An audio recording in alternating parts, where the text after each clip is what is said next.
Hey, everybody. How's it going? We will give this another minute or two while everybody's kind of hopping in. If you guys can hear me, give me a thumbs up. Are we good? Can you guys hear me? Very cool. By the way, and I'll mention this a couple of times, and let me admit one more person. Okay, I'll say this a couple times. So what we're going to do tonight is last night, Josh Schwartz, who's also on this call, he was responsible for the coach meeting, and in that coach meeting, a lot of the information we're going to share with you here is basically the same. And that meeting lasted till about 9 o'clock. So, what we're going to do with you guys, number one, I'm going to try to go through these slides as quickly as possible. I'm going to make sure that number one, we're going to post these slides on the website. We're going to post a video on the website. You probably got the strange robotic sounding lady telling you that this is being recorded, so heads up on that. So that's going to be on the site. And if you guys have any questions at all, feel free to put them in the chat. And what we're going to do is when you put the questions in the chat, at the very end, we'll make sure to backtrack and go to the chat and answer all of your questions. Okay. So just kind of heads up on that. And before I really start, let me make sure there's nobody else in here and make sure we're good to go. I think we are.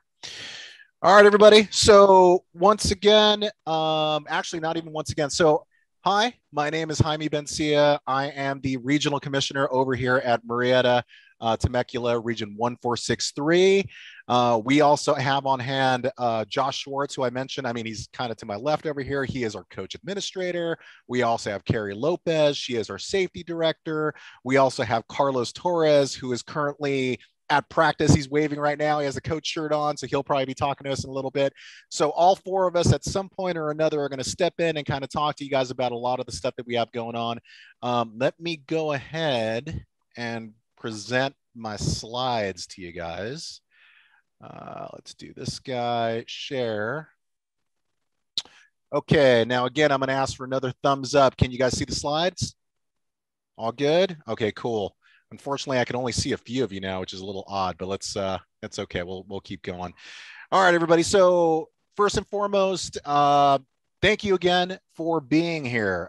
We know, it's one of those things as a parent, and I'm a longtime parent, that you guys are kind of curious as far as what's going to happen with the season, what's going on with the fall season, and that's what this is for.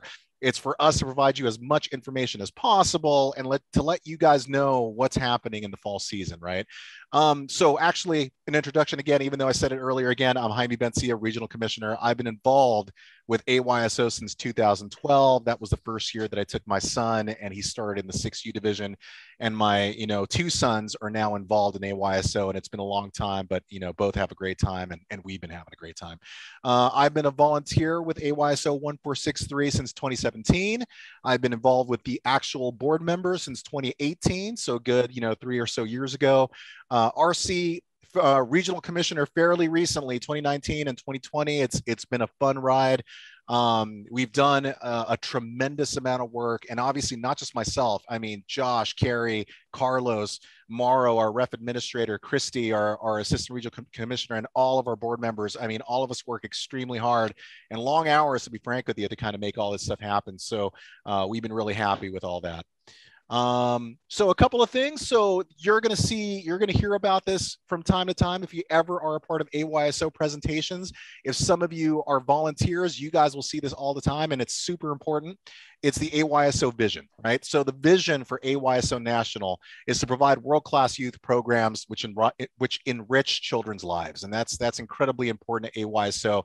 And they make sure to remind us of that every single time we talk to them. The AYSO mission is to develop and to deliver quality youth soccer programs which promote a fun family environment based on our 6 core philosophies, right? And as far as the 6 core philosophies, I'll go over them, fairly quickly. So the first one is kind of one of the bigger ones. It's everyone plays. So as far as national AYSO, right? So all across the country, AYSO, what they require is that every single one of your kids plays 50% of each game, right? So if your child is there and there's 4 quarters, then your child will absolutely play 50%, 2 of those quarters. However, with 1463, we kind of push that a little bit. We want to make sure that your children play even more. So we made it on our end, our mission to make it 75%. So your kids must play 3 quarters of every game. And just as a heads up to you guys and to the parents and to the coaches, we let them know yesterday, if for whatever reason that's not the case, if something's going on where your child is not playing 75%, talk to your coach, talk to your division coordinator, coach admin, talk to the board members, let us know, and we will definitely try to work that out with you. But that's incredibly important to us, so keep that in mind. Open registration. So what that basically means is you can register anywhere you want, any AYSO. You are not restricted to any location. So for example, if for whatever reason you live in Los Angeles, but you want to play in Marietta, you absolutely can do that, and vice versa. You can go to New York if you want to. So it's open for everybody, right? Positive coaching, that's insanely important to us as well. And Josh, again, our coach administrator, can attest to this. It's incredibly important for us at AYSO to really focus on positivity, encouragement, never necessarily yelling negatives at the kids. It's more about trying to train them and teach them the right way, right? Without making them, feel smaller. Our job is to make them feel bigger, right? So that's kind of the plan there. Good sportsmanship, I think that goes without saying. And by the way, that's not just for the kids. That's for everybody, right? That's for the board members. That's for the parents. That's for the coaches. That's for the referees. Everybody needs to make sure that we're all on the same page. We're all helping each other out. We're all volunteers. We're all parents. Everybody's in the same boat. So good sportsmanship is huge. And player development is a big one, right? We want to make sure our job here at AYSO is to make sure that we are doing everything we can to train our coaches, to have the coaches train your kids in order to kind of develop their skills in soccer and get them to love the game of soccer, right? Now, keep in mind, winning is great. And we want our teams to win, right? That's why we also have balanced teams. And I think I might have skipped that one, actually. So I'll go back to that one in a second. But, we want to make sure, first and foremost, it's not necessarily completely about winning. It's making sure that by the end of the season, your players are better than what they were, and they love their coaches, and they want to come back to AYSO over and over again. And last but not least, balanced teams. I skipped that one. We have player evaluations every season. And that's where we bring not every single division, but we bring a majority of divisions in. We have all the kids come down, one day, and we have all of our various senior coaches, and we evaluate each child. And what that means is once we're done, we collect all the data, and that's how we actually create and form the teams, right? So a lot of times, we'll give that to our registered team, and with that data, they'll use it to balance out. For example, we had a bunch of 5-star children. We don't want all the 5 stars to be on one team. We want to make sure that, one 5-star goes to team A, another goes to team B, team C, and then we go to 4, 3, 2, 1. And that way we make sure to balance it out. So you guys, every team can have a positive experience at AYSO.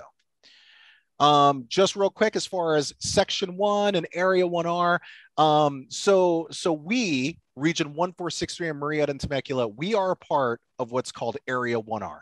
And Area 1R basically takes, it is basically all of Riverside County, or a good majority. I'm not going to say all, but a good majority of Riverside County. So it includes Corona, Riverside, Moreno Valley, Jurupa, Paris, Menifee, and French Valley.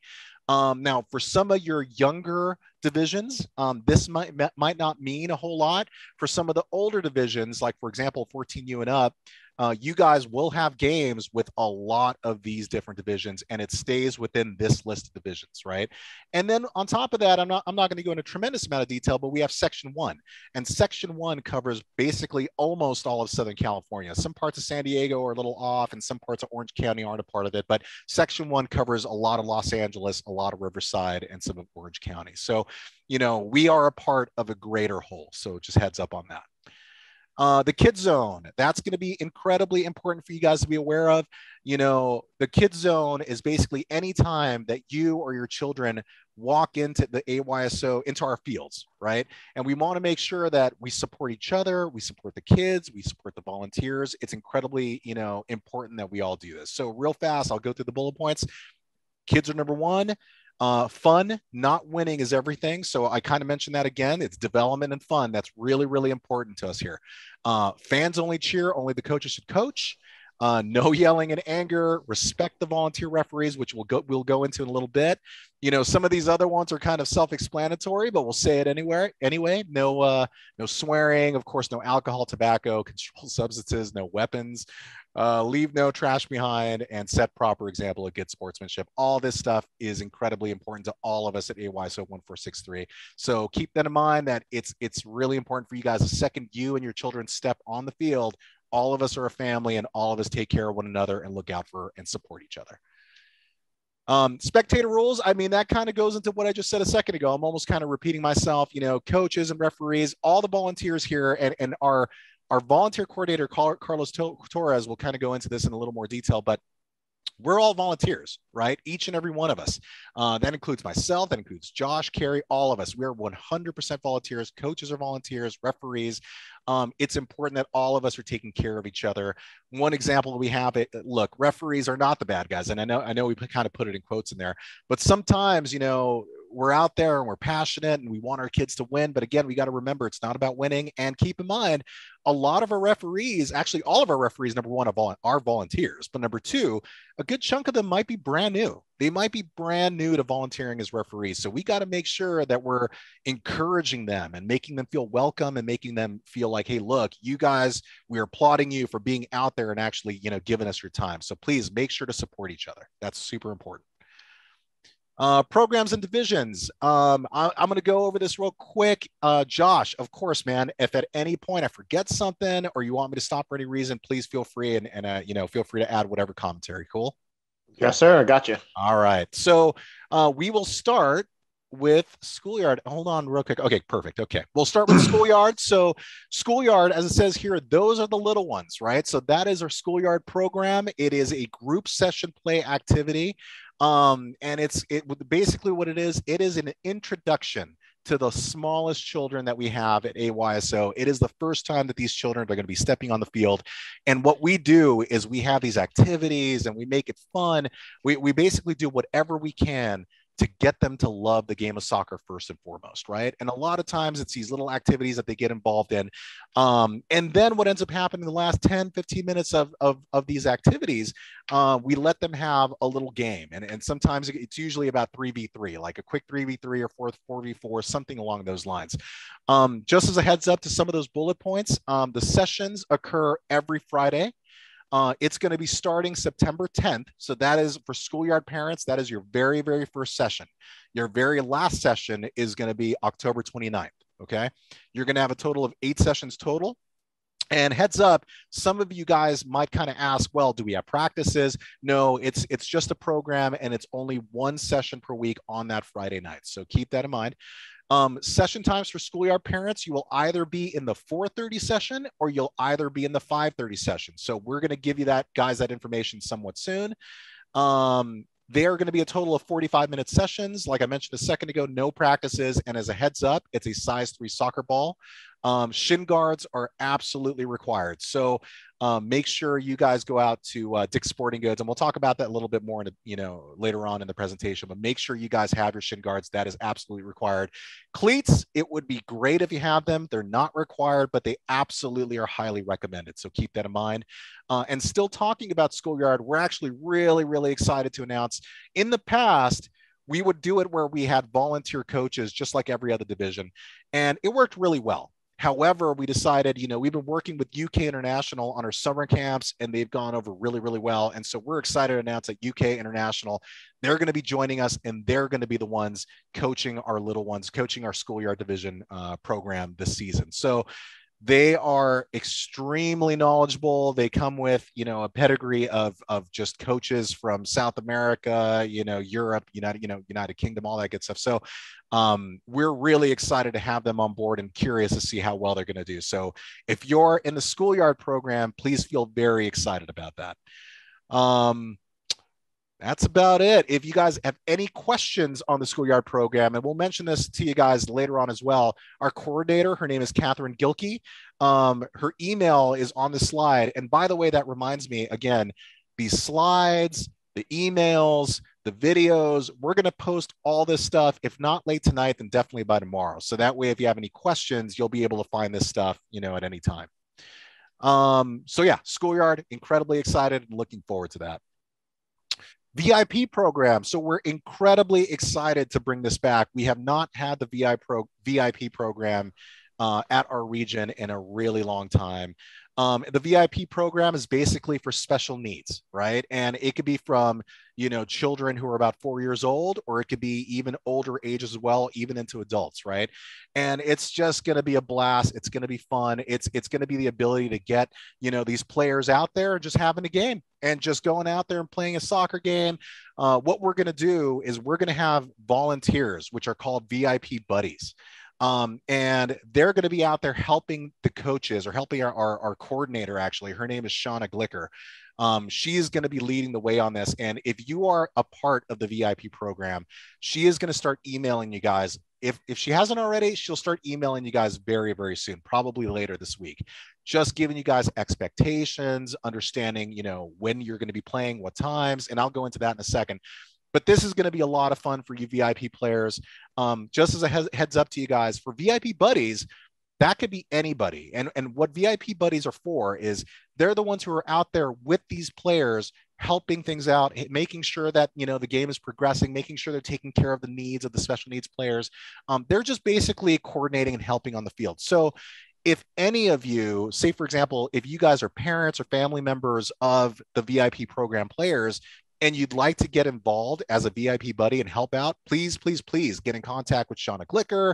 She will help you out. We do need to make sure that you guys get a little bit of a training, and we promise it's maybe a couple of hours for the most part. It really won't take a lot of your time, but it would be insanely helpful. And by the way, if you happen to have any high school kids who need any kind of credits for high school or anything along those lines, let us know too. They can be VIP buddies as well. So we're going to start asking you guys for VIP buddy help very, very soon.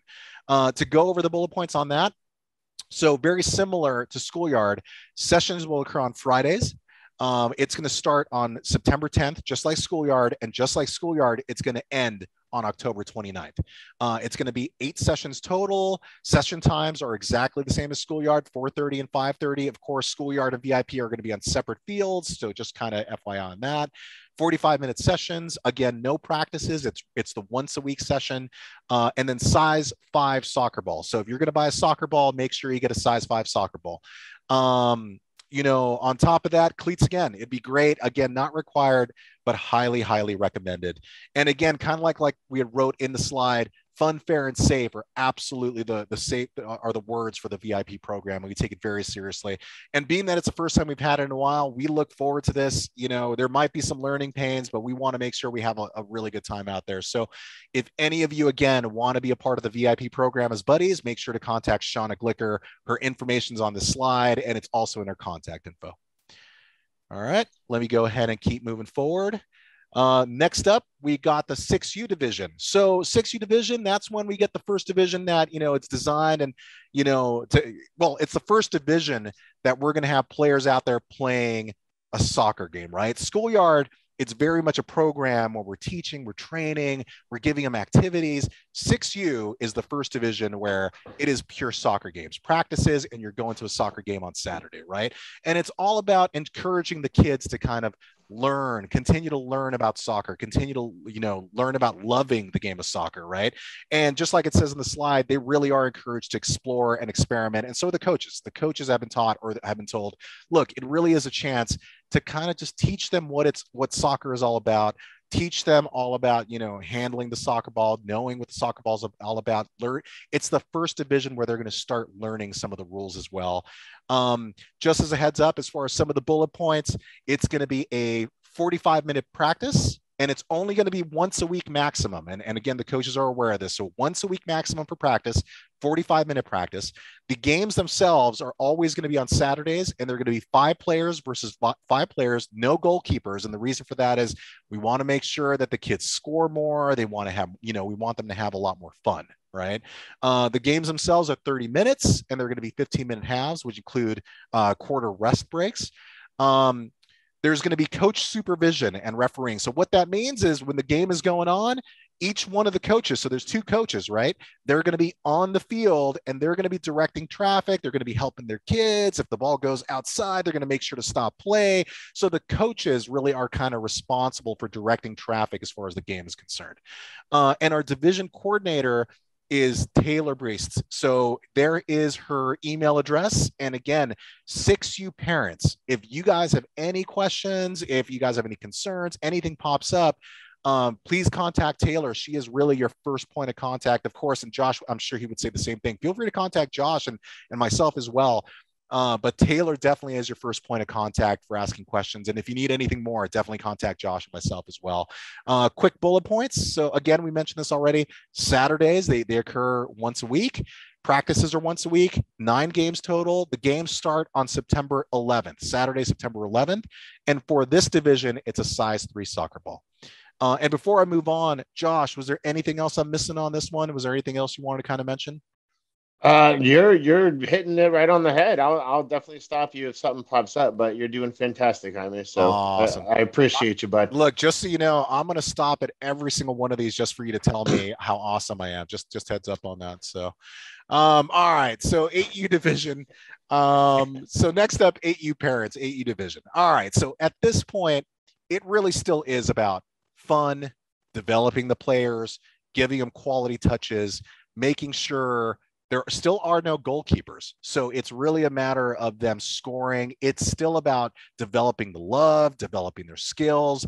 It's all about that. And really these, like it's kind of bolded on the slide, but they really still are kids at this point. So the expectation goes up a notch in terms of like, hey, now we want to see a little bit more soccer going on, because in 6U, you guys will notice like the kids are kind of swarming around like bees all over the place, right?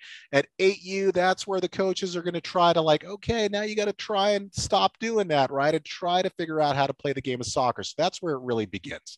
Some of the bullet points on that, it's practices are going to be once or twice a week, and that's going to be dependent on your coach. So your 8U division coach will determine, I want to do practices once a week or twice a week. They'll go ahead and let you know. Each one of those practices can only be maximum 60 minutes. So it cannot go past 60 minutes. The games themselves are 40 minutes long with 20-minute halves, which include the breaks. The actual game itself is going to be 6v6. So 6 players versus 6 players. Again, no goalkeepers, no offside. And offside is a tricky thing to kind of explain, and we're not going to go into a tremendous amount of detail, but just know if you know what offside means, no offside in 8U, which equals more goals. It's all about scoring. It's all about letting the kids have a lot of fun in 8U. And one thing that we'll talk about just a little bit more in the future slides, but this is the first time at AYSO 1463 that we're going to incorporate actual referees in the 8U division. So in the past, what we always kind of did is kind of similar to 6U, we would have the coaches be involved on the field and they would kind of direct traffic. But we started realizing more and more and talking to other regions. Number one, it's kind of 8U is really, like I mentioned before, really the division where it's time for the kids to start developing good habits, right? Learning the rules and understanding how soccer rules actually go and play.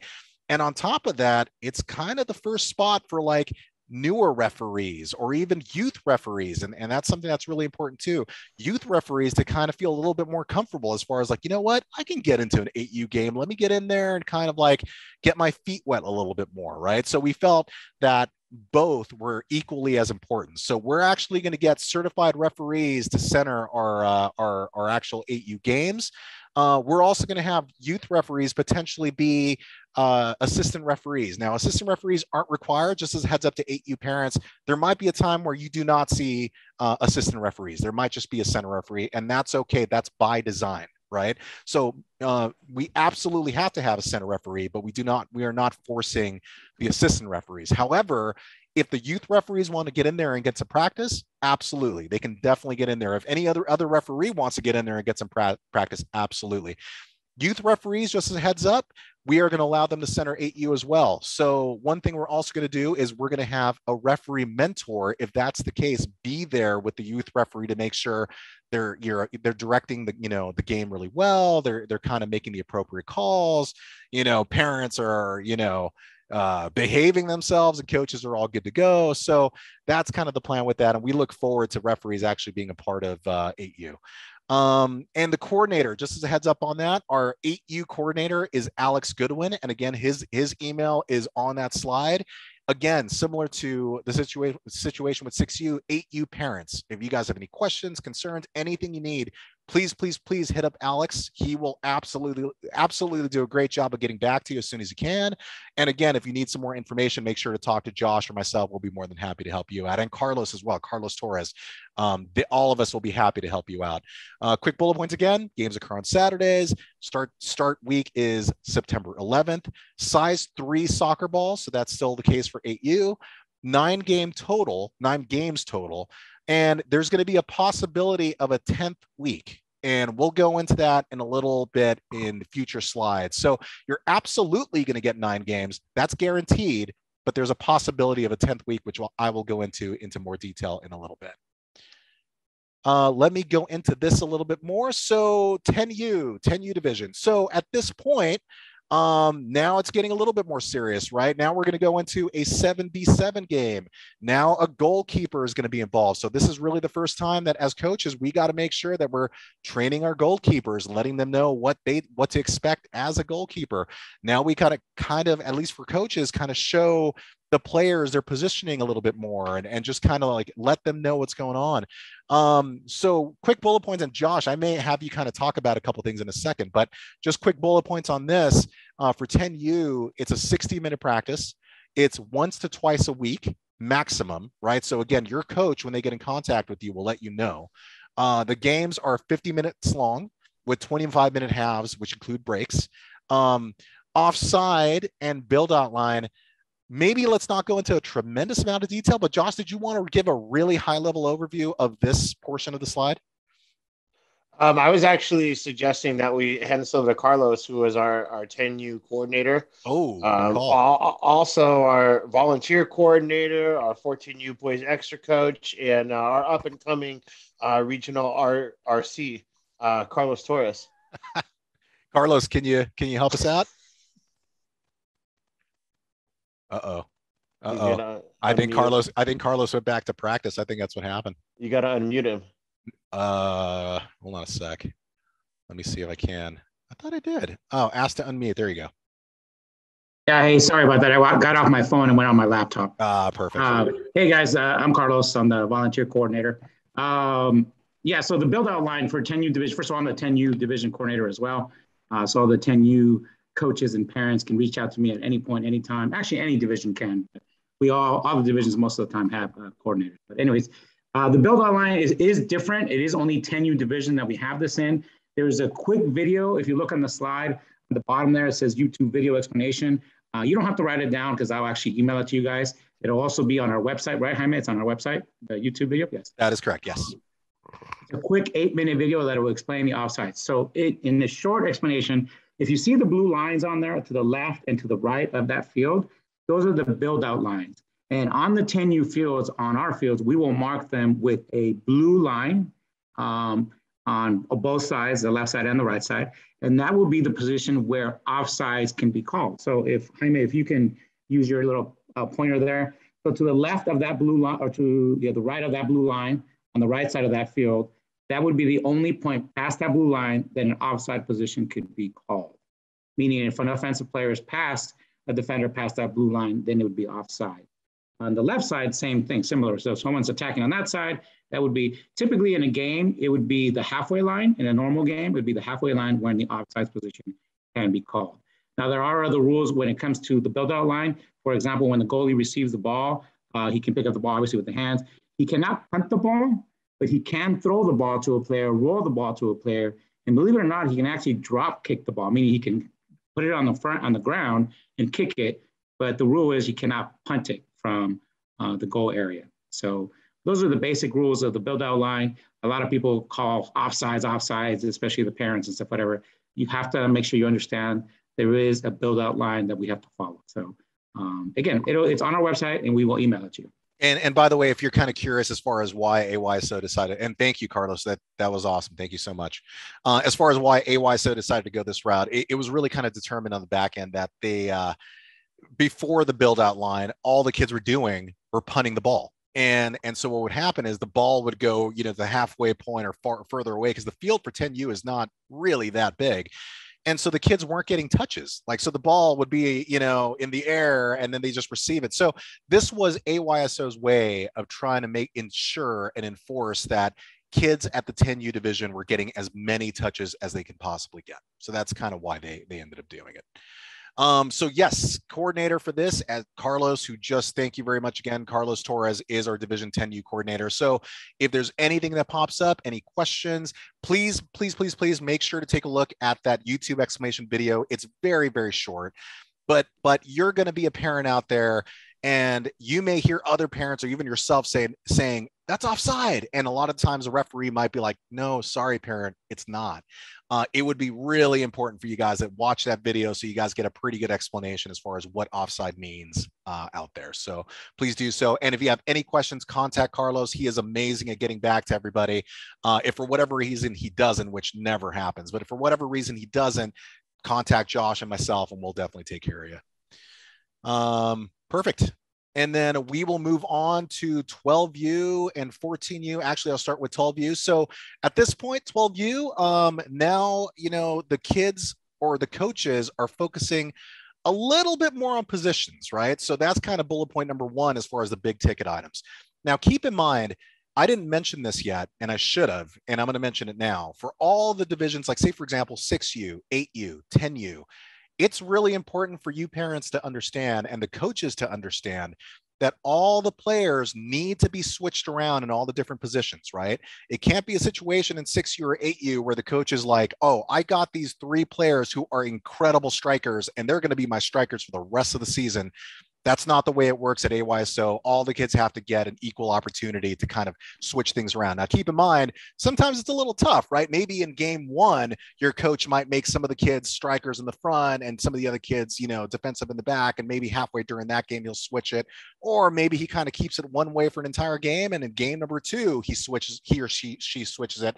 So, but the one thing we want to make you guys aware of is, if for whatever reason you're kind of feeling like, wait a minute, 6U, 8U, 10U, hey, my kid just seems to be only being a defender and he never gets a chance to be on the offense, or even vice versa, please talk to your division coordinators, or talk to your coaches first, right? Talk to them first and see what happens. But if for whatever reason your coach isn't responsive, talk to your division coordinators, talk to Josh, talk to Carlos, let us know, because we want to make sure that all the kids are kind of, getting the a good experience at all the various different positions. Okay.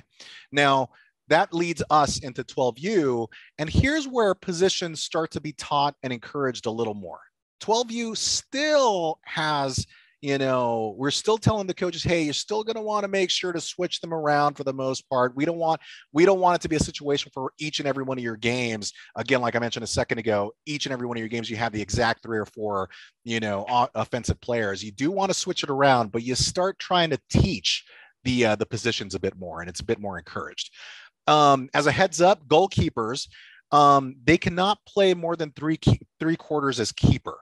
Or I'm sorry, they cannot play more than 3 quarters as keeper. So, for example, if they play 3 quarters as keeper, they have to play one of those quarters on the field. And Josh, you do a really good job of explaining this. I'm going to goof this up. Can you kind of talk about that point real quick for us? No, yeah, you were right on track. So if for some reason, let's say you only have 9 players show up, so all of your players are playing the whole game. You have a great goalkeeper. The goalkeeper can play 3 quarters in the goal, but if that happens, the 4th quarter or one of those 4 quarters, they have to play on the field as well. So if a keeper ever plays 3 quarters, then they have to play a 4th quarter as well, and it has to be on the field. But that's where the additional thing there, Josh, is it gets a little tricky, right? Because we got to make sure that every single child plays at least 3 quarters first. Right. It's rare that would happen in a 12U. Really, it would only happen is if you have several players not show up, which occasionally happens. And then, nobody can sit twice before everyone sits once. So that's a golden rule. Absolutely. Perfect. Thank you, sir. Appreciate it. And the last bullet point on there. So at 12U and below, so 6U, 8U, 10U, 12U, no headers are allowed, right? So if at any point, a child tries to head the actual soccer ball, or it even touches their head by accident, whether it's voluntary or whatever the case may be, even though we actually wrote down drop ball, that is actually incorrect. That's meant to be an indirect kick to the opposing team. We got to fix that. But yes, no headers are allowed, even if it's accidental. The referee will make a call and they will stop play at that point. Heads up on that. I didn't mean to do that. That was not on purpose. Now, bullet points on that. Games occur on Saturdays. Again, a 9-11 start. Practices are up to twice a week. Your coaches will let you know when those practices are. Now, 12U has a size 4 soccer ball. For 12U, all games are in Murrieta. So again, you guys will be only in Murrieta. 9 games total with a 10th possibility, a 10th week possibility, which again, we will go into in a little bit. Jaime, if you don't mind, I'll jump in real quick before we move on to 14U. So I'm sure we have a lot of 12U parents here on the call. All of the coaches' rosters were sent out late last night, with the exception of 12U. We ran into a situation with a coach who dropped out, and we can't send out rosters unless we have coaches for all the teams. So if you're a 12U parent and you're wondering why you haven't heard from your coach, that's why, because 12U coaches only have not received their rosters yet. And one thing we should probably do, Josh, I know we haven't gotten a chance to talk about that yet. We should probably send an email out to the 12U parents, just kind of giving a heads up, because I'm sure we have a good amount here, but we're not going to have all of them, right? So we'll make sure to do that later tonight or tomorrow. Sorry, Carlos, it looked like you were about to mention something. Asked unmute. There you go. Yep. I'm sorry. I was just going to say the 12U division, like Josh said, hasn't been sent out.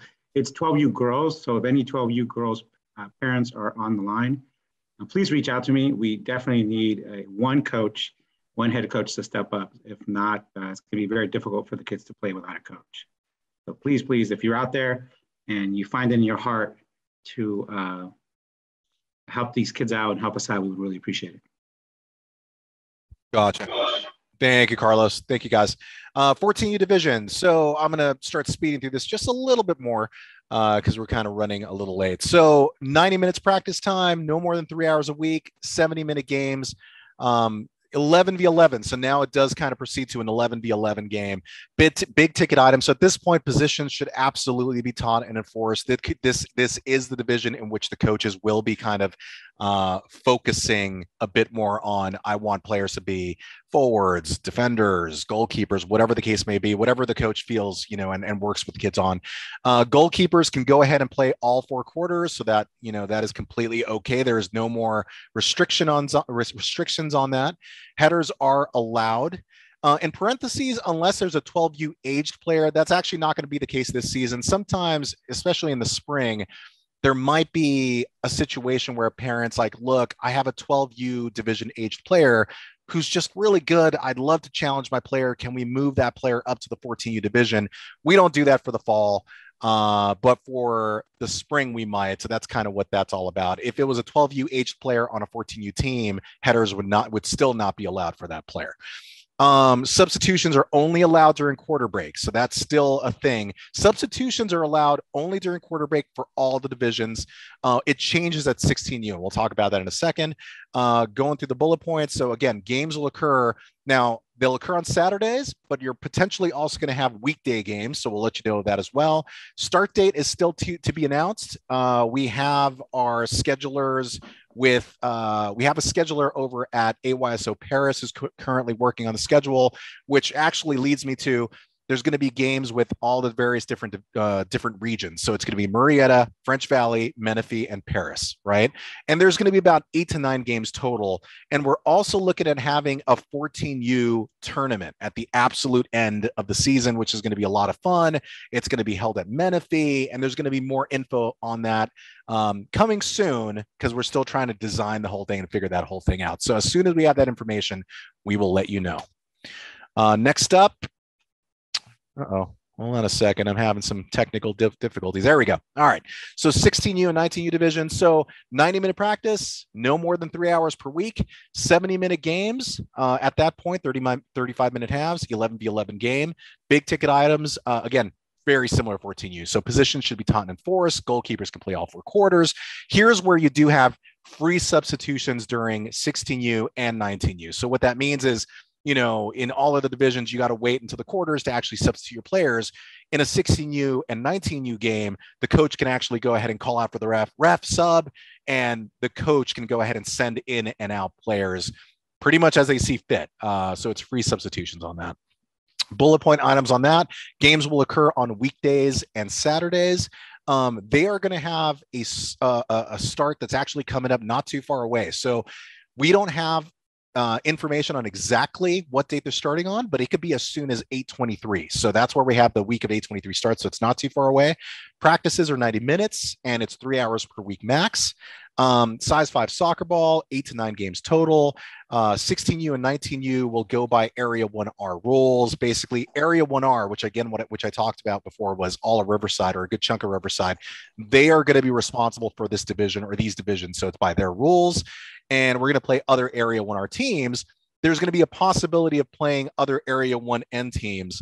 And Area 1N teams tends to be like Hemet, Redlands, but not too many. So just kind of heads up on that. Let me move on to the extra program. Carlos, if you wanted to, actually, this would be perfect for you, as Carlos is our extra program coordinator, and he is also the coach of our 14U boys extra team. So if you want to real quick talk about the extra program, please. Gotta unmute him. Okay. Okay. Yeah. So the extra program is a more higher level program where the kids are expected to be a little more committed, and the parents to be more committed. So think of it like, and I don't want to necessarily use this word, but think of it like an all-star team. So there's the tryout or tryouts for the team. It's done at the beginning of every fall season, and it's a year-long program from fall to spring. The fall season is typically anywhere between 10 to 14 games. And then the spring season, we do tournaments roughly about once a month. Like I said, it is extra. We use the word extra because it is extra commitment, extra practice, extra effort, extra work for the parents, making sure they're committed, not only the players, but also the parents, because they also have to do some extra work and help us volunteer in our region and provide extra support. So the word extra is very apropos because we do a lot of extra stuff, but it's a lot of fun. This is the second season we have the extra program, and we want to grow the extra program as much as possible. Currently, we have one team, which is my team, the 14U Division Boys, but we would love to have, I think we're already talking about maybe possibly having a 14U, 12U or 14U girls extra team for next year, and then definitely start growing the 10U, starting from the 10U division. So absolutely, any coach out there that's interested can do it. Obviously they have to be certified, and then obviously speak to us, speak to myself, to Josh, and then we see what we can do. Again, we want to grow this program as much as possible. I always say it's like a club-like experience at an AYSO price is what I always say. So absolutely. If you have any questions, feel free to reach out to me. Perfect. Thank you, Carlos. And like Carlos was mentioning a second ago, we want to grow the extra program. We want to include more divisions. There can also even be a 10U extra program. So what we need to do on our end is develop a few things. We got to develop our coaches. We got to develop our referee staff. So there's a lot of work to be done, but we're working on it. We want to make sure we have a great extra program for you guys. That way, if you're an 8U, well, maybe you'll have a 10U extra program when your child's ready to go. So real quick, equipment list. So AYSO 14663 will provide the uniforms, and that includes a jersey, shorts, and socks.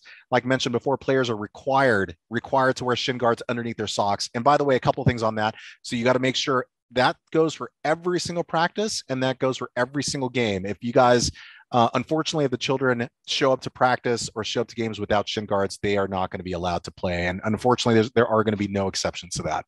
So please, please, please make sure you have your shin guards at all times, and make sure you wear them under the socks. A lot of times what parents like to do, or maybe even the children, they'll put the sock on, they'll put the shin guard over it, and then put the sock over the shin guard. And unfortunately that won't be allowed if the referees see that. If we see that, we'll have to ask you guys to kind of take care of that.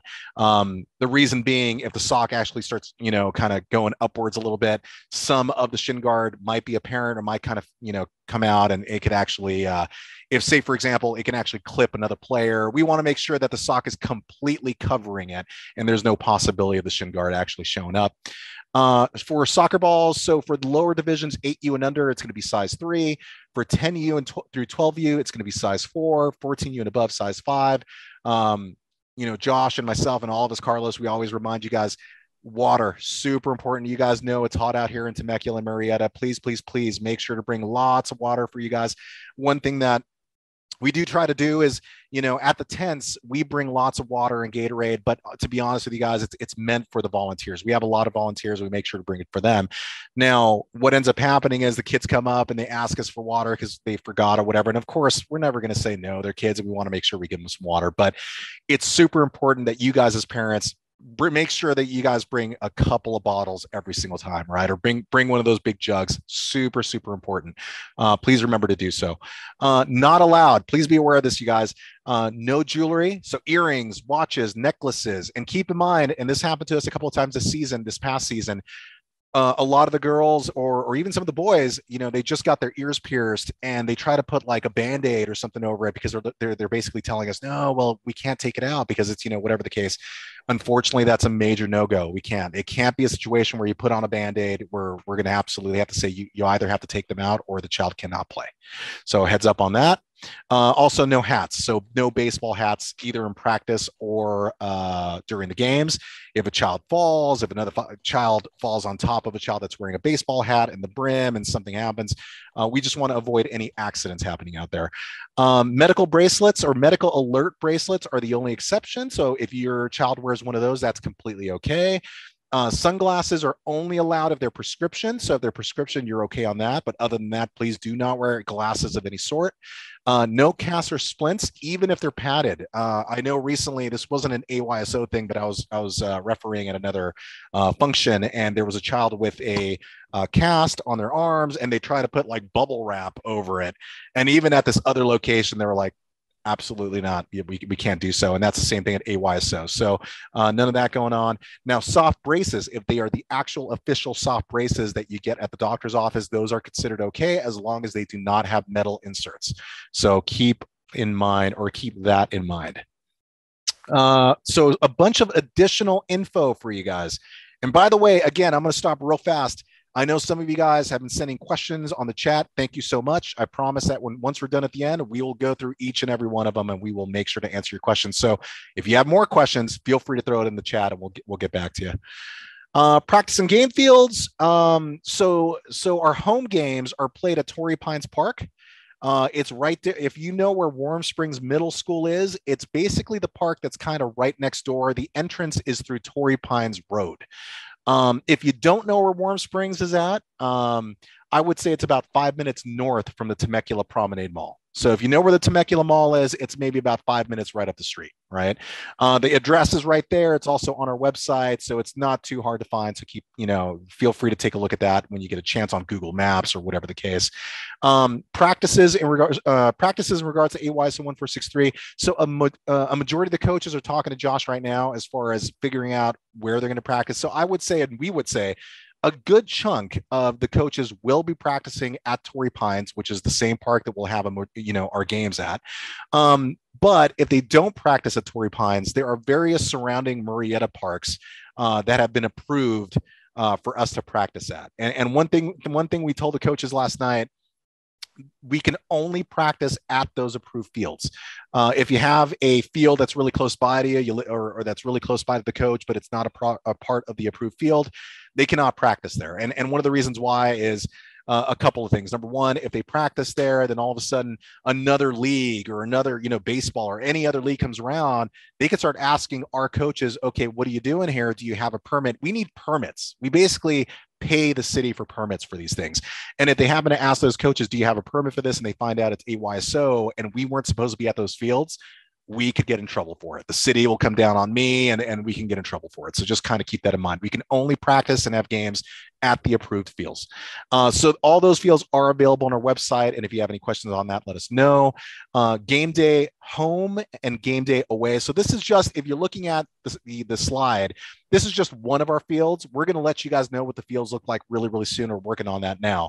But what you want to be aware of when you head towards the park, and you're imagine you're at the parking lot and you're headed towards the inside of the park, the side that's closest to you of the actual soccer field, the side that's closest to you is going to be the away side. So if you're considered the away team for that week, the closest one to you is going to be the away side. The side that's furthest away from you, that's going to be considered the home team side. So keep that in mind. Last season and the season before that, we actually had that flipped, but we decided to actually flip that around this year for a couple of reasons. But closest to you is away, furthest away from you is home. And we will make sure to remind you guys of this stuff as we approach the beginning of the season. So Commissioner's Cup. This is something we're always really excited about. It tends to be a little bit, it is our end of season tournament. It's going to be for the 8U division, the 10U division, and the 12U division. So any of you parents out there, this is what that 10th week possibility is all about. Now, in order to play in the Commissioner's Cup, it has nothing to do with how well your team did. Your team can have a 0, wins and 10 losses record. Hopefully you don't, but you could. As long as you, and Carlos, in a little bit, we'll talk about this, in a bit more detail. We have what's called volunteer points. And that's where we're going to ask you parents to kind of help us out a little bit with some volunteer tasks. And as long as your teams, as you guys as parents and your coaches and your assistant coaches and team parents, as long as you guys, help us out with all these volunteer tasks, you will be invited to this Commissioner's Cup. And we try to make it a little bit of a last day event. It's a tournament. And eventually what ends up happening is, anybody who ends up winning the Commissioner's Cup will get a Commissioner's Cup specific medal that's only for them. The 10U division and the 12U division, they will move on to what's called area playoffs. So area 1R playoffs, which means, remember how I talked about area 1R is made up of a lot of Riverside counties? That's where it's the next step. So those champions of the Commissioner's Cup would move on to area 1R playoffs playing against other, regions, which it's a lot of fun. That tends to happen November, December. It's a lot of fun. So let me really quickly go through those bullet points. So eligible teams will compete at the end of the season, like I mentioned, in a single elimination tournament. Each team that completes our volunteer points will be eligible, and we'll go over that in a little bit more detail in a second. 10U and 12U divisions winners will earn a spot to the area 1R playoffs.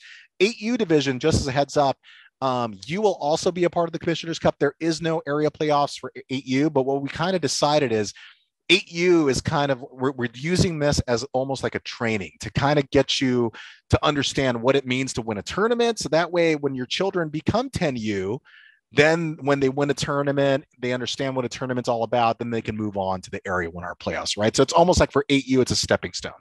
14U, you are going to have your own unique end of season tournament. It's not the Commissioner's Cup. It's going to happen in Menifee, like I mentioned before, and we're going to have a lot more info about that because that one's going to be a lot of fun too. So that is our Commissioner's Cup. Region recognition pins. So if you guys have been a part of us for a while, you guys have seen these. We feel, these are incredibly important and the kids, love them. I think the coach like giving them out.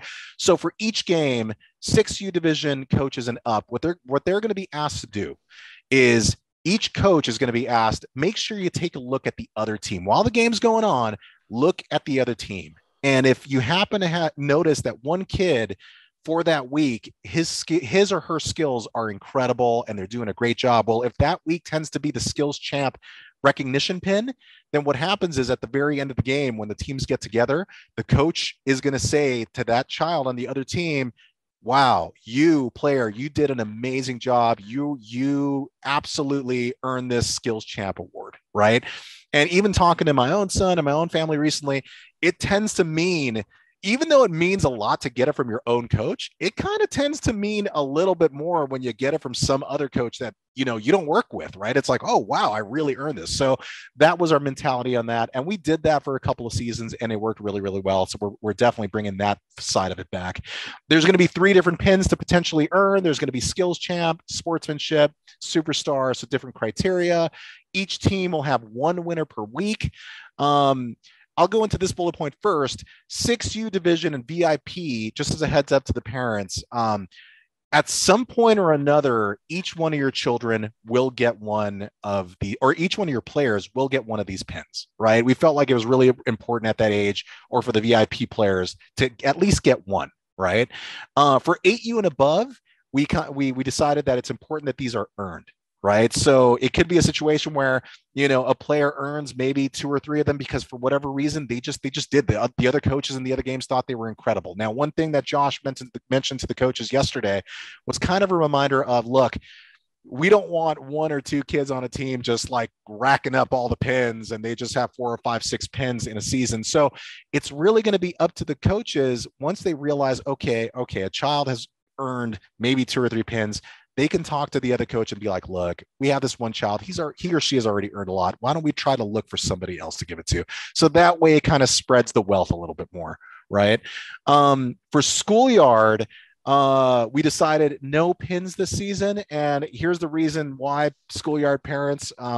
We tried it for 2 seasons to give it to the Schoolyard kids. And yes, whenever we give it to the Schoolyard child, that child is loving life and is jumping for joy and everything's great. And each of the other kids are crying and they have the worst experience ever and they want nothing to do with the season and all that kind of. So we decided at that point they're a little too young. Let's kind of leave it for 6U and above. So it's a really cool program and we look forward to kind of really bringing that back. UK International support. So this is another additional piece of info for you guys. UK International, they are going to be doing, like I talked about, they are going to be responsible for a Schoolyard program, but they are going to actually be working with Josh, who again is our coach administrator. They are going to be available on Tuesdays and Thursdays to do clinics and seminars.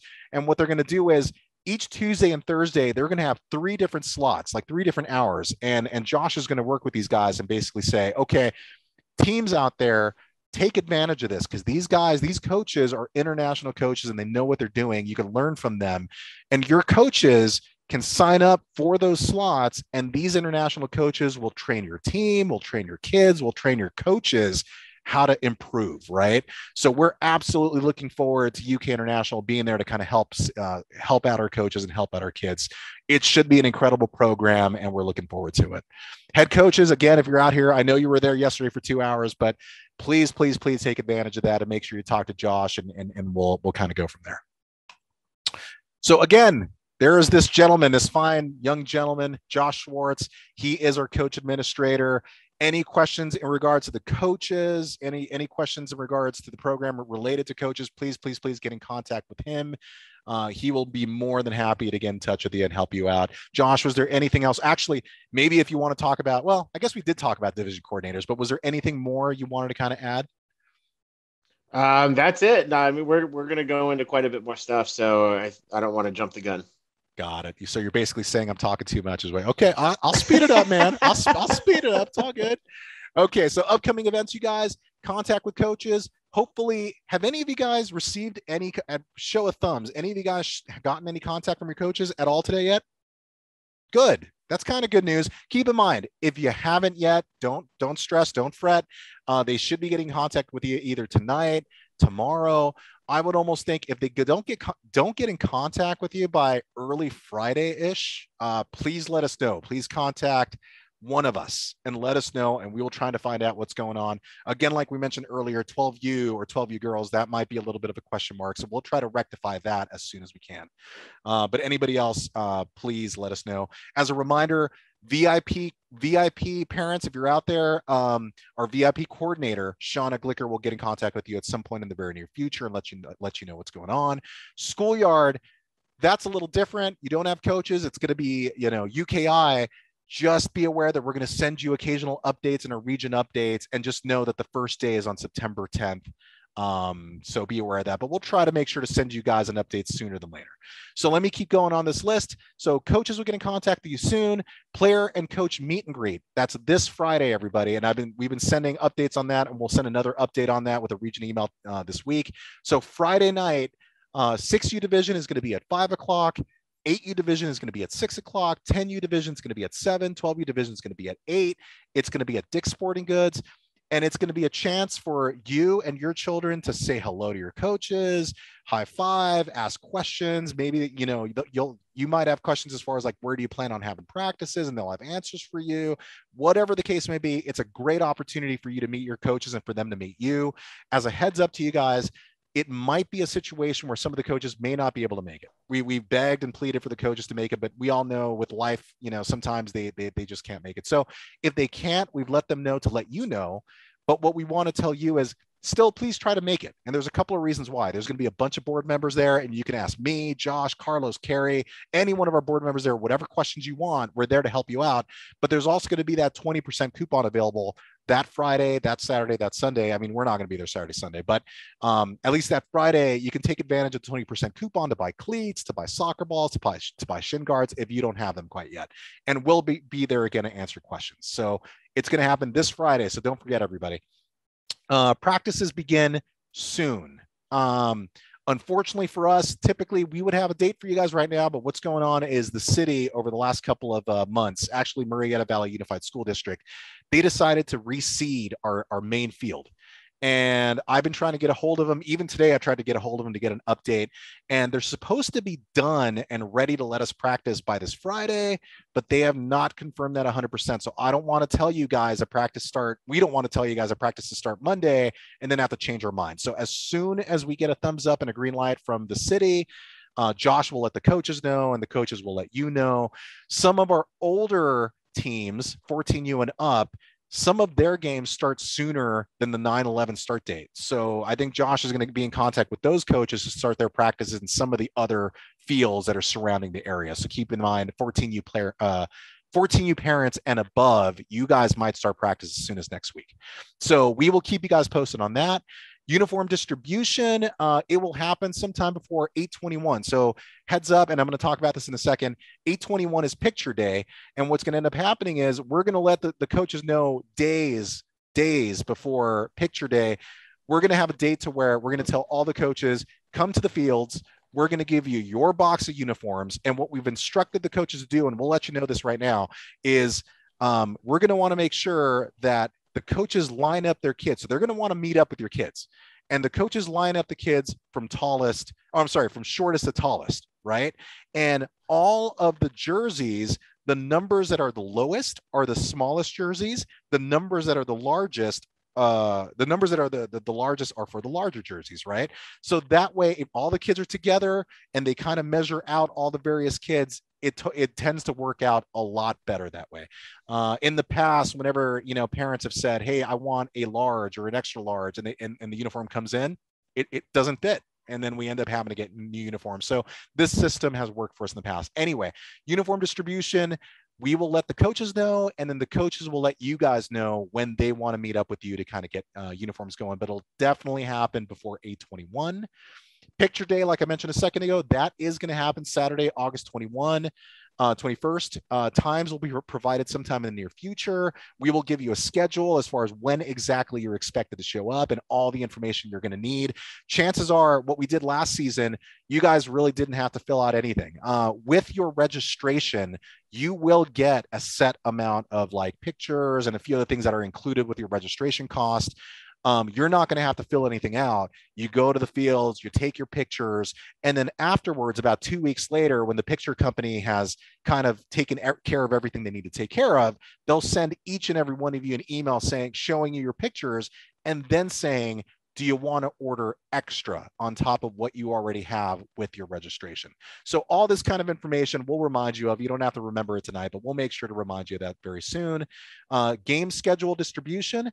That's going to come really late. That always tends to come really, really late. So probably a week or two before the season begins, you guys will have game schedules, but we'll try to get them out to you as soon as possible.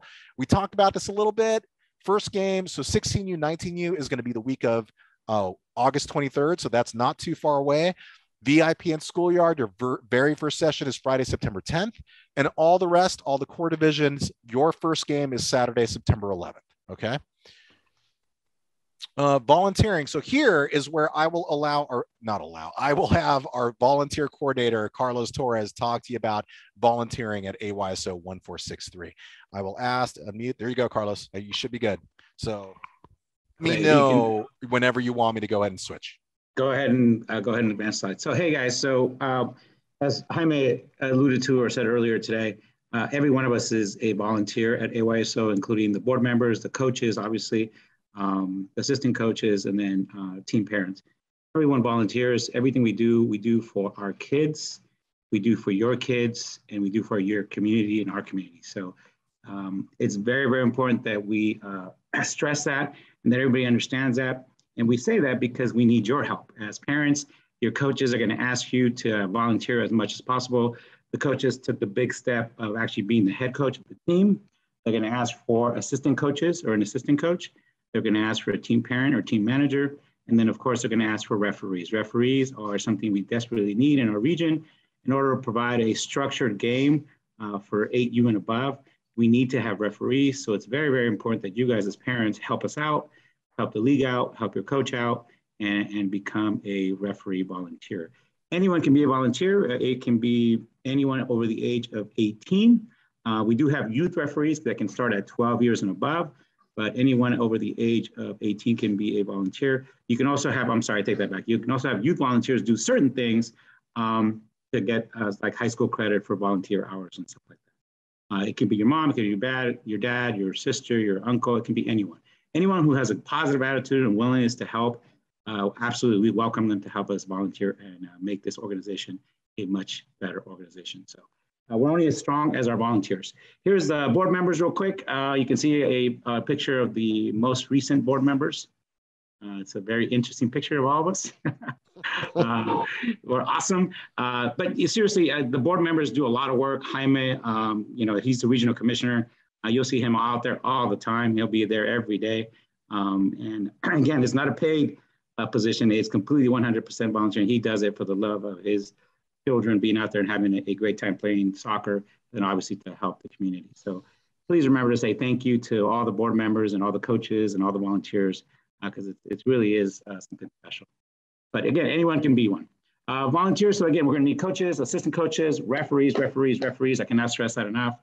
Assistant referees, which are ARs, youth referees, and then something new for this year, VIP buddies to help our VIP program. A couple of things, Carlos, that I'll step into, and I'll ask you to. Oh, sorry. So again, youth referees, and I'm sure you see a picture of a couple of youth referees in there.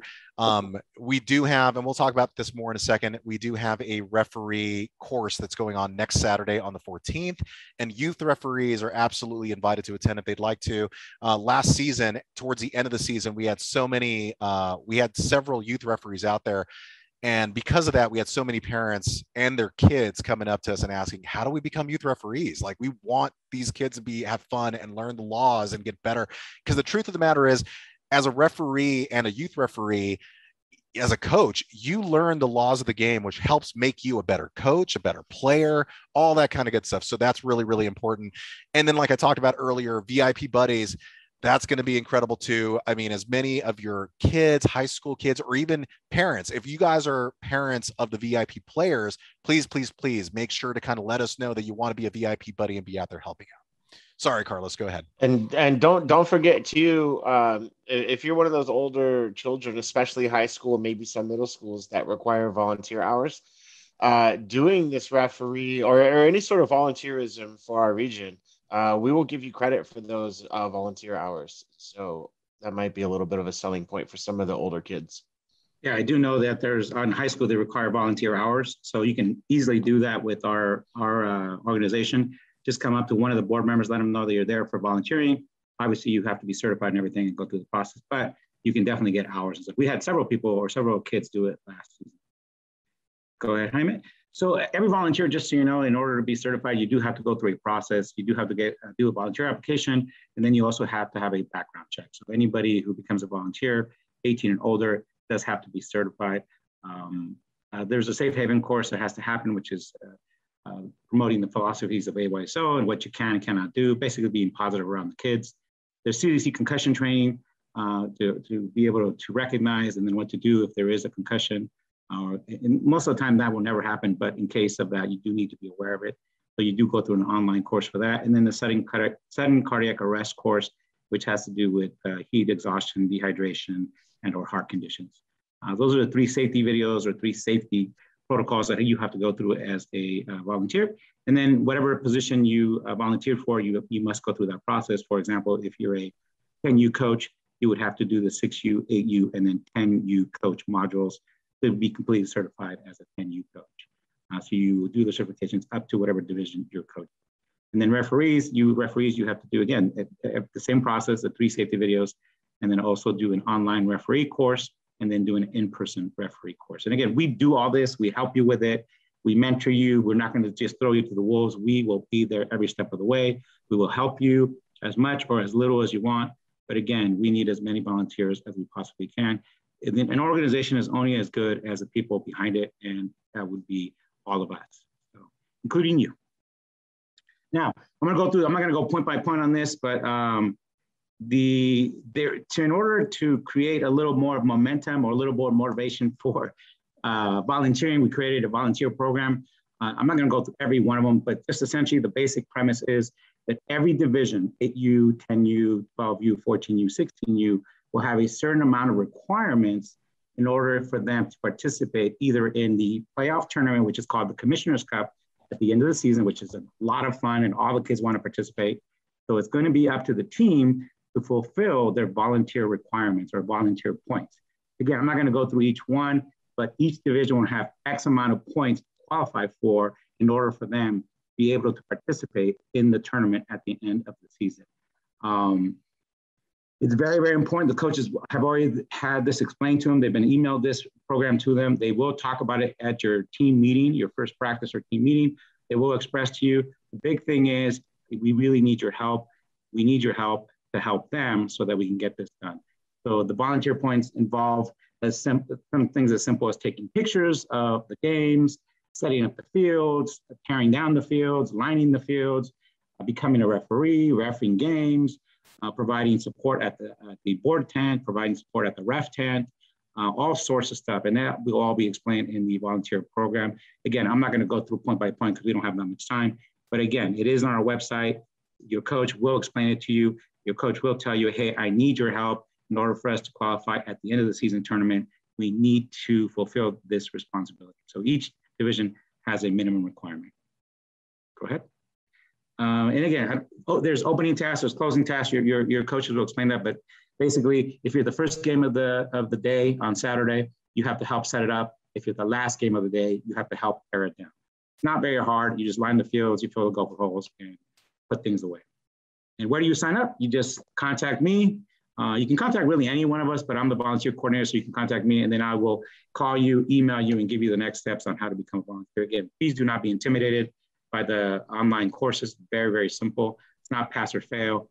It's just, you just have to complete them, listen to them, and get them done. And the in-person courses are done by our coach admin, Josh, or our ref admin, Mauro, and they're fantastic at it, so they will help you through the process. No one fails, just so you know. We will help you through the process. We just need you to be out there helping us out, provide a positive, enjoyable experience for our kids. And I think that's it for me, right? Yeah, I think so. I think so. Thank you so much, Carlos. Thank you so much. And, you know, we kind of talked about this a little bit, and Carlos just talked about it a little bit. We always need referees. We actually have a really, really good, solid referee group, but we always need more, right? We're bringing on, you know, we're having referees be in the 8U division. We want to make sure to kind of get the extra program, which we talked about earlier, in order to kind of help get this region to a better spot in terms of having more better quality programs. We got to get referees going, right? And I promise you guys, just as a quick heads up, because I know unfortunately we're going late, so I'm going to try to hurry up on this. When I first started AYSO, I knew zero about soccer, nothing. And, the only point that I started loving soccer and loving AYSO was after I took my very first referee course. It was after that referee course, all of a sudden my eyes were open for whatever reason. I enjoyed refereeing. I actually liked being out there with the referee, assistant referee flags. I was like, at first it was like, I'm just going to get some exercise and I'm going to help out. Right? Why not? Why not? And then little by little, it was like, wait, I'm starting to really understand the laws of the game. And it was helping me out as a coach back when I was a coach. So anyway, to make a really long story short, not only we need you guys, we need you guys to be referees. Please, please, please. It's part of the volunteer points. And we promise you, believe it or not, it actually is a lot of fun. I promise you. I mean, Josh and I were out there refereeing almost every weekend. We were out there refereeing for like 5 hours or something the other day. It was crazy, but it's a lot of fun, guys. So please, if you have any interest in refereeing, please let us know as soon as possible, and we will let you know about, what we need to. We talked about 8U already, so I'm not going to, dive too deep in this other than to say it's new to AYSO, and we look forward to having you guys out there refereeing for 8U. So that's going to be a lot of fun, but we've already hit on this. Upcoming referee course, like I mentioned before. So we're going to have one next Saturday, August 14th from 8 o'clock to 2 o'clock. Again, this is the first time in a really long time that at Marietta, we're going to have a full-blown class. And I promise you guys, and this is for youth volunteers too, youth referees, it is actually going to be a lot of fun. We're actually bringing in a ref instructor from Paris. So it's not actually one of our ref instructors at Marietta. It's a ref instructor at Paris. He's going to do an amazing job, and he's going to do a great job of just teaching you guys the laws of the game. If you're coaches, it's going to help immensely. If you're volunteers and you're thinking, well, for volunteer points, this is a way to help out and I want to get some exercise, this is perfect. So please, if you're interested in this, please make sure to let us know and sign up as soon as you can. Next Saturday, August 14th. We will be sending reminders about this almost ad nauseum every other day for the next few days. So it's super important. So please try to join. For the referees, we're not going to go into too much detail, but anybody who signs up to be a referee or any of the older referees, and that's even going to include Carlos, myself, Josh, Carrie, Omar, anybody who's on here, there's going to be a referee refresher event, and it's going to be by our Area 1R referee administrator, Ed Williams. And he's actually our Section 1 administrator. So that's going to be an hour, but he's going to come down and talk to us about, some of the new laws and what to expect as a referee. So that's going to be a lot of fun for any of you existing referees out there. So we will send reminders about that very soon. Referee admin, this is Mauro Guevara. He is our longtime referee administrator. If you have any questions in regards to refereeing, the referee courses, anything referee related, please make sure to talk to Mauro. He will help you out. Safety procedures at AYSO. So we have Carrie Lopez, who is our safety director. If you want to take it from here, Carrie. Do I need to ask you? I do. There you go. All right. Thanks, Jaime. I'm going to be brief here for everyone. Rain and heat policies. AYSO, our region, will not cancel for rain or heat, but the city of Marietta is likely to cancel if there is any rain in the forecast. We would only pause play for lightning if we were already out on the fields playing, but usually before we get to that point, the city of Marietta has already canceled. So just be aware, if the city closes the fields, we'll be notifying you through all sorts of social media, texts, emails from coaches. You'll get plenty of notice of any cancellations. If you haven't heard from someone, then plan to be at the fields playing as usual. Our heat policy is that we make accommodations for extreme heat, but we do not cancel for heat. So plan to send your players with plenty of water on those hot games. We get plenty of them out here. We'll give them extra water breaks. Bringing things like misters and small personal fans and stuff is a good idea.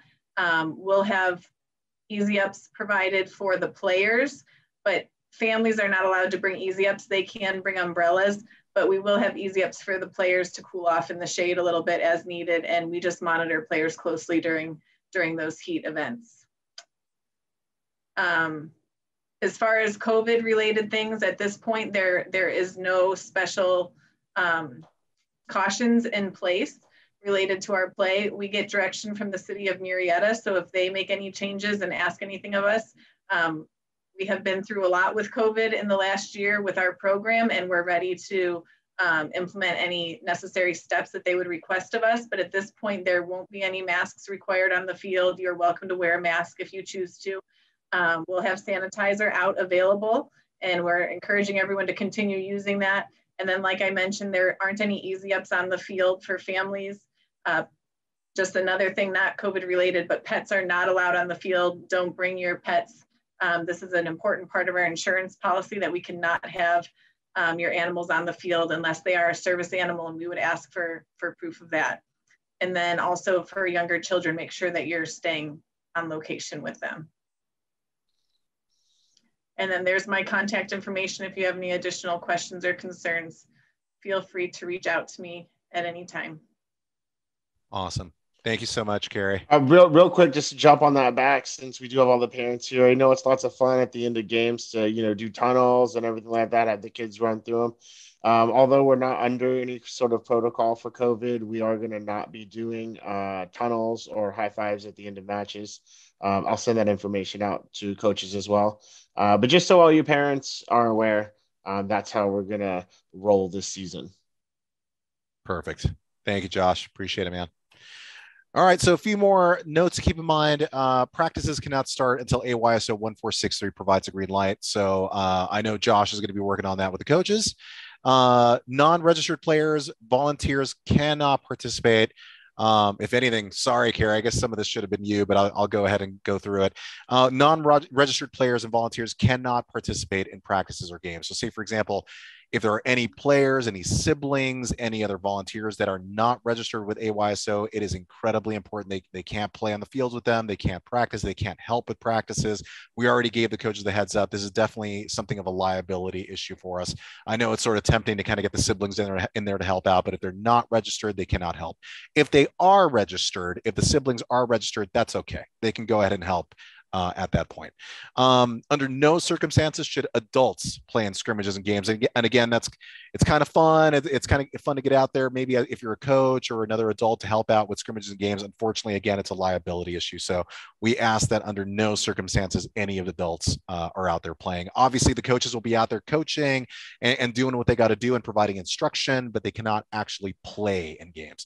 Club linesman, if you're not aware what a club linesman is, I don't foresee this happening really, but just in case it does, if for whatever reason we don't have enough assistant referees, we might ask a parent or two, hey, can you help us out with flags?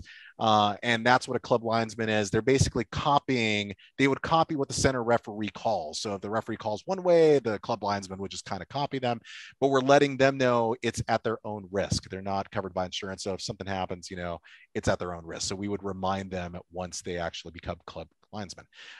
Carrie already mentioned this, no pets allowed, service animals are okay. And again, make sure to review our safety protocols. They're available on the safety tab on our website. So, and again, Carrie does a fantastic job with all of this in terms of safety. She takes it incredibly seriously. So if there's anything, as she mentioned, that you need to talk about in regards to safety protocols, COVID protocols, anything like that, do not hesitate to contact her. She will definitely provide you some awesome information. So last few things on the slides. We're kind of running a little late. We have about 10 minutes, so I'll try to hurry up. Eden fundraisers, you might get some notices on this. Again, we are a non-profit organization, everybody. So what happens a lot of times is you guys provide us the funds, and as a non-profit organization, we have to take those funds and we got to spend them, right? We basically got to buy uniforms and equipment, and we can't hold on to it, right? That's where a lot of times, just as a heads up to you guys, that's why a lot of times ourselves and various other leagues will say, we refund requests are only up to a certain point, because at that point we spend that money. That money's gone, right? So because of that, we always try to do these little fundraisers to try to get a little bit more flow so we can actually buy even more equipment and more soccer balls and more stuff for you guys, right? So from time to time, we may let you know, hey, Carl's Jr. is going to have an Eden fundraiser. If you happen to go to Carl's Jr., Carlos Torres is Carl's Jr.'s. If you go to Carl's Jr., you purchase a meal, you let them know you're with region 1463, a very small percentage will come back to our region. And that's all you got to do. There are other, leagues out there that ask you to sell chocolate bars and candy and all this other stuff. We don't want to do that. This is just one way. You're going to have dinner anyway. You might as well go to Carl's Jr. and go get a, Western bacon cheeseburger, and we can get 5% of that Western bacon cheeseburger. So that'd be super cool. So heads up on that. Soccer.com fanware. I've sent this notice a little bit. There is, if you go to this, it's on our website right now. It may not be one of the main banners, but you can find it in our About tab. If you go to this site, there is a bunch of 1463 clothing and wear, and it's for kids, it's for adults. They have t-shirts and soccer balls, and this is another little fundraiser that we have, which, by the way, they do an awesome job at the clothes, and whatever you buy, we get a really small percentage of that as well. It's like 5%, which is not a hell of a lot, but at least it's something, right? Like, for example, I think I got a check a couple days ago for $25, which, again, it's not huge, but it's still $25, right? So if you're interested in buying some AYSO 1463 branded merchandise, you can do that there. You could buy it for your kids, and we get a little something back. So heads up on that. Social media sites, you guys hopefully have already joined these. If you haven't, please follow them as soon as possible. Bookmark our website, follow us on Facebook, follow us on Instagram. Twitter, you can follow us too. We're not so much on Twitter, but absolutely, if you're going to follow anything, Facebook and Instagram, we provide a ton of info, whether it be news, pictures of your kids, info on the referee, upcoming referee course, anything and everything. It's all up there. So please make sure you follow those as soon as you can, tonight if you can.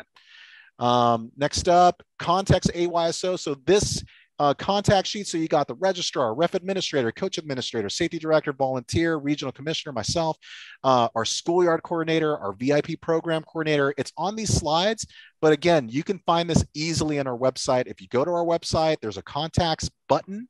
You click that button and this exact same information. Please make sure to contact us if you have any questions. We are here to help you guys out. And for the most part, that's pretty much it. We absolutely look forward to the season. We're so excited to really kind of be back. Last season we were back, but we weren't at full capacity. We were kind of being a little restrictive. This season we added a little bit more in terms of like the amount of teams, and that's where we're asking for more referees, because with more teams, we need more support, right? So we're definitely excited about all that. We hope you are too. And thank you again, guys. We're all happy to be back and looking forward to our upcoming season. With that being said, I think we need to go into questions real quick. And I know we only have 5 minutes to kind of go over them. How do we want to do this? I guess, do I want to go shotgun and just kind of go through these? I'll do that. So let's see. Okay, so we got a question. Should we have already heard from our coach? I would say the answer is pretty much yes, with the exception of 12U girls, like we talked about, maybe even 12U boys. If you haven't heard from your coach, I would almost say, like I was mentioning before, if you haven't heard from them by early Friday, please contact us and we will absolutely find out what's going on.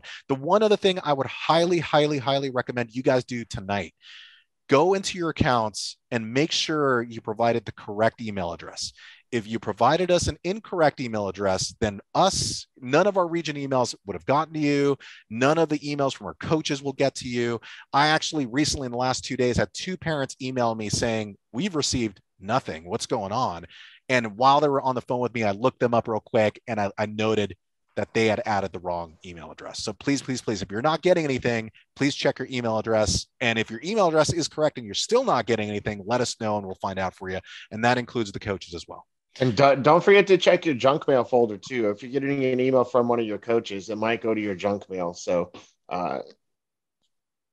don't forget that. Absolutely. And this next one, hey, Chris Courtney. So that goes into what we were talking about. Make sure, Chris, to check your email information. Since you signed up, even though you signed up late, you should have gotten some stuff, man. So if you haven't gotten any emails, for example, I believe I sent an email out yesterday or 2 days ago as a reminder. If you haven't gotten any of those, I'll have to work with you on it. It may be an incorrect email or something's going on. So let me know. Next question, are we to assume if no coach for 12U girls, then no season? No, absolutely not. So the season for 12U girls, it's not in jeopardy at all. You guys will absolutely be playing. The only problem that's going on is we have to get all the coaches in place before our registrar can send all that information to this other platform on AYSO National, because if she tries to do it one at a time, I don't want to over explain. It just becomes a nightmare. They have a new system. AYSO introduced a brand new system in the last 2 or 3 months, which has a lot of bugs and it's a little crazy. So right now we have to make sure we have all of our 12U coaches in place. So like Carlos was mentioning, 12U girls, please, parents, if there's somebody out there, we promise we'll help you out. We'll work with you. Please talk to Carlos. We need a coach right away. Unfortunately, the parent we had dropped out at the last second a day or so ago. So we need somebody else to kind of be a superhero and get involved. So please talk to Carlos as soon as you can. But 12U girls will absolutely have a season. Just some of that information might come late. Let's see, haven't received any info from a 19U child other than it will be co-ed. So again, I would say email us, get in contact with us. Unfortunately, I see it says unique as far as the name. Please get in contact with us. I'm going to have to go into your account and do two things. Make sure you're going to have to make sure you have the correct email address. I'm going to have to make sure you have the correct email address. And I'm also going to have to make sure that you didn't at some point unsubscribe. If, like, say, for example, you used to be a part of us and you got sick and tired of getting our emails and you hit the unsubscribe button, then you may not be getting our emails. So there's a few steps that we have to go through. So email us and I will walk you through those steps. This was answered already, but I'll go ahead and answer again. Are masks required? No. As of right now, we have been in talks with the city. I have been in talks with the city. I've been trying to give Carrie, our safety director, a heads up whenever I get information. As of about less than a week ago, I talked to the city, and as of right now, they're saying there are no restrictions. There's no nothing. It's just business as usual. If something changes, though, as Carrie was mentioning, we've already done a lot of this work in the past, and we know exactly what to do. So if we do need to do something, we will let you know, and we'll be ready to do it. So we will keep you guys posted on that. But as of right now, masks are not required. However, if you do want to wear masks, that's completely okay. That's up to you. If you want your kids to wear masks while they're on the field, that's completely okay. That's up to you too. So you can go ahead and move forward with that if you want. Let's see. What if you're 12 and you play in 6U? So we're getting a question. What if you're 12 and playing 16U? That could have been a situation. If that's the case, please email us and let us know. It could have been a situation where we moved you up, but that seems like a really, really, really big jump. So I would say email us if that's a concern of yours so we can figure out what's going on there, because that should not have been the case. So 19U is going to be co-ed in this region. Who will they be playing? So actually, just kind of a heads up. So in some ways, yes, they're going to be co-ed. So what's going to end up happening is they will be playing other regions in Area 1R. And that includes, you know, all the ones I pointed out before. So Corona, Menifee, French Valley, all the various, you know, regions in the area. As a heads up to the 19U parents, and you guys should have been kind of notified of this, the other regions will be boys teams. And our team will be classified as a boys team, but it will include girls. And I remember I was at the Area 1R meeting with all of our regional commissioners, and each and every one of them are like, you should absolutely do that. It's not a problem. The reason we had to do that is we just didn't have enough kids in the 19U division. We were either going to have to tell the boys team, sorry, or both of the teams, sorry, we can't have teams, or let's put them together and let's make one boy team so we can actually have the teams playing, right? Or the kids playing out there. So that's kind of what we decided to do. And it seems like according to our 19U coaches, we got a thumbs up from the parents and we're all good to go on that. So that's what's happening with 19U. Do we need to attend the Friday night meet? You are not required. No, you're not required to show up, but we absolutely recommend you do. It'd be a great chance for you to meet the coaches. It'd be a great chance for your kids to meet the coaches and the coaches to meet you, right? So you're not required to go, but we highly, highly recommend you do. Plus, you get that 20% coupon, and we're gonna have fun out there. Lots of board members, and you know, just kind of have a good time. So please, if you can, try to make it out there. We would appreciate it. Let's see. Does 16U meet on Friday also? Is there a certain time? No. So all the other divisions and all the other programs, and I remember mentioning this on the email. So VIP, Schoolyard, 6U. No, 6U is actually supposed to be there. Sorry. So VIP, Schoolyard, 16U, 19U. Your coaches won't necessarily be there, although a good chunk of them probably will, because they're basically the board members, even some of the board members that are here right now. But we would highly recommend you still go. You still show up. You can use the coupon. You can ask us questions. You can be a part of it. You are absolutely welcome to attend. Please do. You are welcome to come at any time. So it's up to you guys. Let's see. Do we also contact Carlos for the VIP buddies for high school students? You know what, Carlos, are you okay with that? So for volunteers for VIP buddies, like Carlos has given a thumbs up. Thank you, Carlos. So yeah, if you have anybody who's interested in being a VIP buddy, high school student or not, please contact Carlos and he'll make it happen for you. He'll talk to Shauna and work with you guys on that. Let's see. Schoolyard children need to be 4 by 9:10. Yes. So schoolyard children are basically 4 by 9:10. So that is correct. If you're in the schoolyard program now, if you entered your birthday in Sports Connect, the correct birth year, then it automatically put you in the schoolyard program. So you should be good to go. And I honestly feel like that's going to be a lot of fun, especially with the UK International group coaching you guys. It's going to be a blast. And I look forward to watching that myself. So that's going to be cool. Let's see. When is the in-person referee course again? I think, Josh, you answered this, but I'll answer it for everybody again. So August 14th, next Saturday, please, everybody, we beg you, it's going to be a lot of fun. The course itself is going to be a lot of fun. And I promise you, refereeing is going to be a lot of fun. You're going to need it for your volunteer points. Please register for that class. It's going to be next Saturday from 8 o'clock in the morning to 2 o'clock. What you got to do, and please talk to Carlos about this too, as he is the volunteer coordinator, you're going to have to sign up through AYSOU, and there are a few steps to do that. It's not difficult, but Carlos has a video and some information to share with you in terms of how to do that, right? And he makes it easy for you. So please make sure to contact Carlos on that as well. Let's see. VIP team.